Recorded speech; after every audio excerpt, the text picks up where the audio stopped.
Hello and welcome to the second channel of Tales from the Trip. I'm your host, the Trip Keeper, and on today's video, I'm going to be reading a carfentanil experience, or however you pronounce it, carfentanil.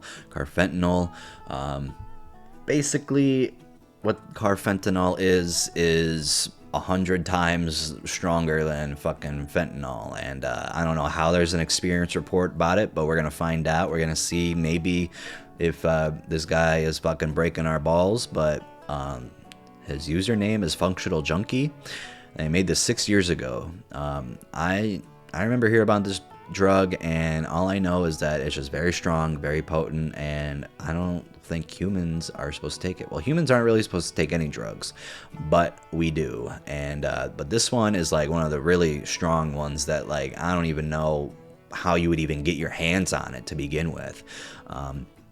But I'm pretty pissed though. I wasn't even gonna make this video. I was in the middle of doing a damn SpongeBob character tier list, and I got like 30 minutes through. I was like almost halfway done, and I realized that Ozzy knocked my damn wire out of my the microphone, so everything sounded really loud, and it was using my computer speaker microphone, so it ended up being like shit. So I said fuck it, maybe another time. So that was a pretty good video though so far, and I'm pretty pissed that I lost it. So yeah, it would have been interesting. But this is called Multi-Week Carfentanil Experience Report. Let's get started. There really seems to be little real useful information about carfentanil from a user's perspective, aside from the usual paranoia about its potency. So here I am wanting to share some information about my experience. Much of this is probably completely unknown to humans in general, particularly because this drug has not been tested in humans, except this guy. I imagine much of my experience will be interesting to those in the recreational drug research business. Yes, and people who read stories too. I want to say that I'm not in any way endorsing the use of carfentanil. It can be a highly dangerous substance that could lead to a dependency that is very hard to break, not to mention death from overdose. Please, if you must experiment with this drug, take care and get a lot of naloxone beforehand.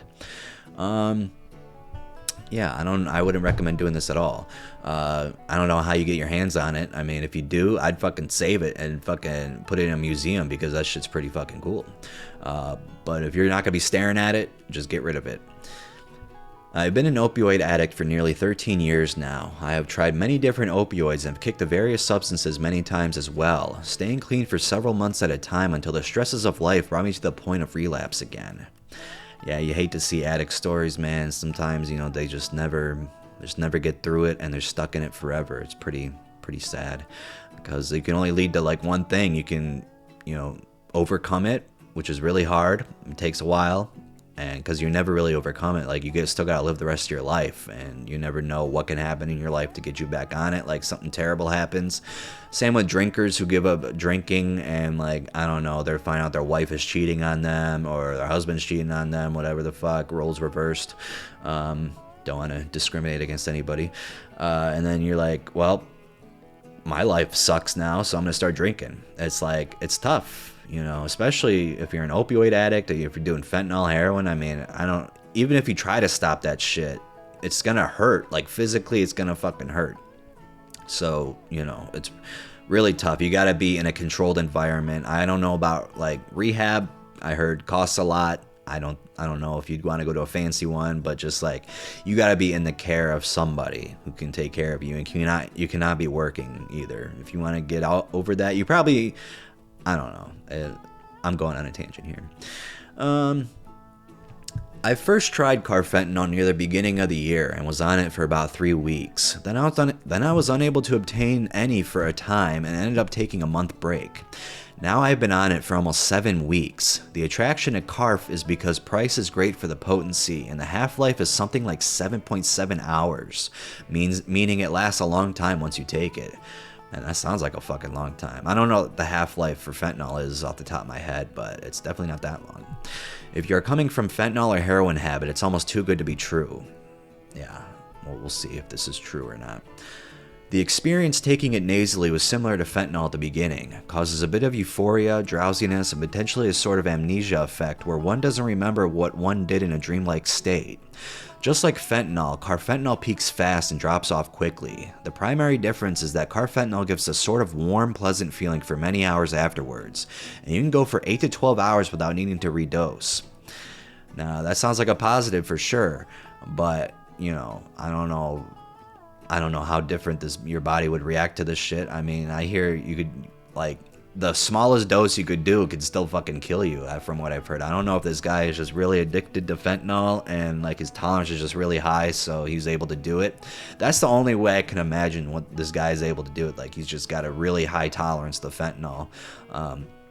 But from what I thought is, I didn't know you could do this shit and like survive. So this is a shocker to me. I just hope it's true, because I don't like reading fucking fake stories. If I find one, if I start reading one and I start noticing like things in it that are like, oh, this seems kind of fishy, I stop reading it. But this is my second channel, so I don't care if it's real or not. But it seems like so far, you know, he's got some good things to say. Much like with fentanyl, am I on the right spot? Okay. Much like with fentanyl, I like the peak feeling. Ignoring the fact that I should not have to redose for many more hours, and noticing that all the strong sedative effects were gone, I began dosing nearly as frequently as with fentanyl, say every hour or two. Dude, if your tolerance grows with this shit, I mean, what can you do next? Atorphine? At first, one would think that this is extremely dangerous, but the respiratory depression all occurs within approximately the first hour with carfentanil, and tolerance develops quickly. I could assume so. After a while, the high is not nearly as good and it mostly makes one drowsy, but the nice kind of drowsy, if you know what I mean. Oh, I know what you mean. Definitely not DPH, that's for sure. That's the bad kind of drowsy. So this kind of sounds like any other drug habit. It's fucking great when you start off, and then once you start doing it every day, it starts fucking sucking. And then you just take it.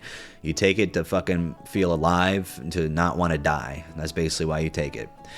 After a large dose, I noticed that I can go 12 hours without the slightest hint of withdrawals, unlike fentanyl. Of course, all this time it's building up in my system. After a couple of weeks, I'm using a few milligrams a day, and eventually was using almost 100 milligrams a week. It was around that time that I discovered that my receptors must have been saturated. No matter how much carfentanil I took, I could not get any additional effect beyond dry mouth and an uneasy feeling. It was frustrating. I then noticed that cutting back for 2 to 3 days would allow the desirable effects to return for a bit, until which point I hit saturation again. At one point I went 24 hours without a dose, at which point I started to notice the first signs of physical withdrawal. I suspect I was wasting it there for a while, not getting additional effect and not needing that much to avoid withdrawal. Now I am in the process of cutting back. It is kind of a scary place to be at the limit of the strongest opioid available, because one knows that one has no option if a strong painkiller is needed. In the end, carfentanil is self-limiting and has a ceiling. I am slowly reducing my usage so that I can move to a lesser potency opioid and eventually quit. This is not a drug I want to continue using. Anyway, that's all for now. Stay safe with your drug use. Avoid doing what I did. Alright. Pretty good story. Someone commented, "Is this even possible? I was under the impression that carfentanil was so potent it was impossible to dose in humans safely. Hence its use as an elephant tranquilizer. How do you know you're getting carfentanil, not some other fentanyl analog or variant? Not doubting the veracity of your claims, I'm just genuinely curious. Nice report, be safe." When starting from a significant tolerance, yes, I can go through 25 to 50 milligrams of fentanyl per day at the point I tried carfentanil. Holy crap. Just starting out, the only way to safely dose is mixing it in with boiling water very well. Doses start in the micrograms. Alright, that makes sense.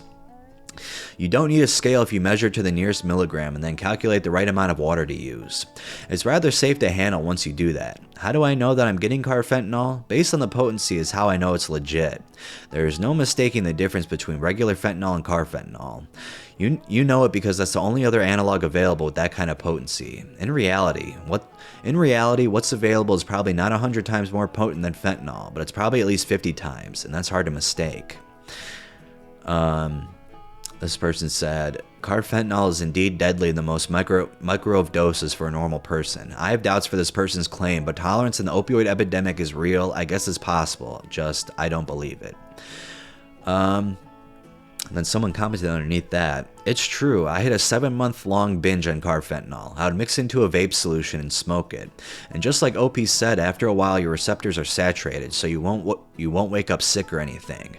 Also, you get to a point where you don't get high anymore. You just do it till you nod for a minute and then pass out. It's fun, but if you want to know what hell probably feels like, then try kicking a 7-month fentanyl addiction. No bueno.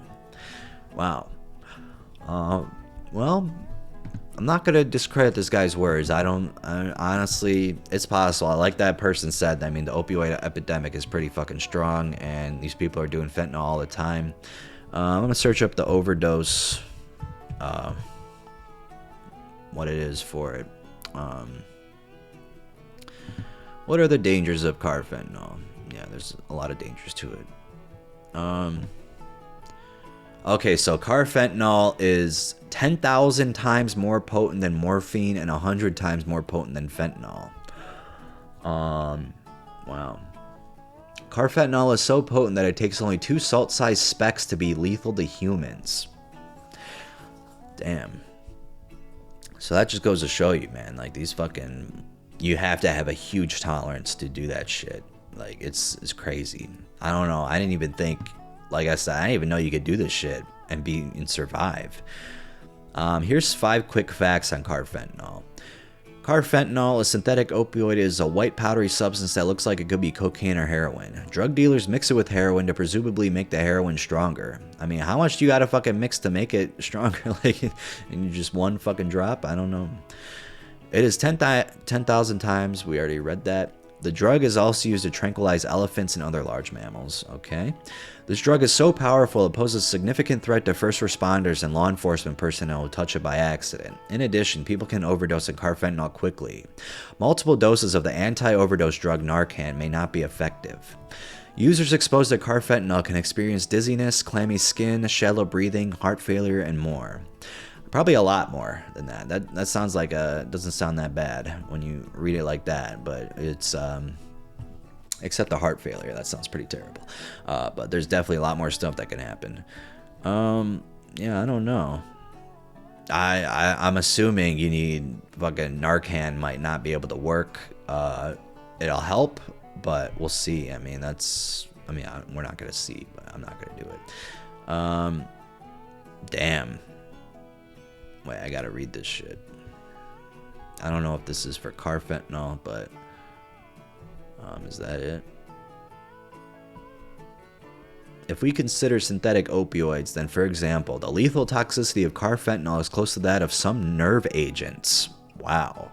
But it is much more difficult to produce a lethal concentration of its aerosol in open terrain over a large surface area. That's crazy. If it's stronger or close to that of some nerve agents, the lethal toxicity, then that just goes to show you need to stay away from it. Now, if there's a dealer that's putting the shit inside of the heroin or whatever, or fentanyl, then, you know, you might be too late before you realize you fucked up. But that, yeah, I don't know. I thought that was pretty interesting. I don't think I've ever read a carfentanyl experience until then, so that was pretty cool. That's like finding like Quaalude reports. I haven't read any on my channel. I don't know if there's any out there. There probably has to be one. You just gotta search, really. That's all you gotta do. Because finding Quaaludes is like a fucking piece of history, dude. Pretty cool. But yeah, that was a carfentanyl experience. I like doing opioid stories. I just did one on my main channel if you haven't checked that out. A benzo dope. Pretty fucking scary shit. So go check that out if you haven't already. If you're new here, please subscribe if you want to. I don't care if you do or not, but I mean, if you want to, the button's there. You can press it. All you gotta do is like press it like this, and yeah, like that, and you know, be subscribed. If you have a mouse, you could press it with that too. Press the like button too. Ellie, if you're not gonna subscribe, you know, give it a like. And comment down below if you want to. I don't know what you want me to do next. I might do the SpongeBob thing at some point. But just getting through 27 minutes of it and realizing that my mic was not in, I tested it before and it was fine. And then Ozzy had to walk right across my damn computer and I guess he knocked it out. See, with the wire that I have for it, it's like really loose. I got to buy a new cord. So it can come out really easily. So I got to be careful. But it stayed in for this one. So that's good. All right. Have a good one.